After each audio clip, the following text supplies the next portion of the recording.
My name's Ronald Woss. I'm passionate about youth focus. I'm Peter Fitzpatrick, one of the founders of Youth Focus and the inaugural chairman. 30 years ago in March, my late daughter Melanie took her own life. We discovered to our amazement that Melanie had kept a very, very detailed diary. I remember the shock of reading that diary in its entirety. I decided to send the manuscript to the University of London to get an independent appraisal. They wrote back and said this was such an important piece of literature that we had to publish it.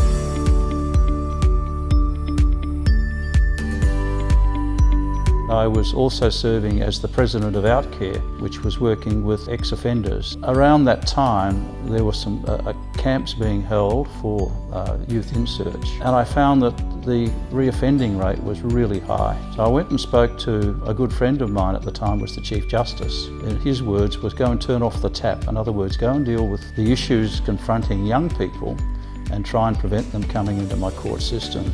I started receiving letters from young people all around Australia, and so I began to question, why are we getting these letters? What is it about Melanie's book that these kids are identifying with? So we started really with a whole lot of kids in trouble, kids in crisis. I established a trust called the Youth Charitable Trust with the business name of Youth Focus.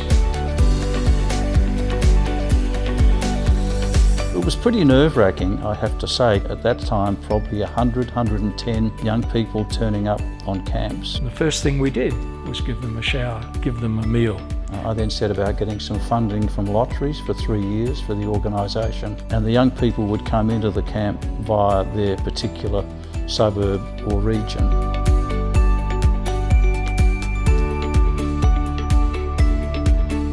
Last year, Youth Focus was able to help 3,678 young people and their families. The joy I get from seeing the success that Youth Focus has had is absolutely indescribable.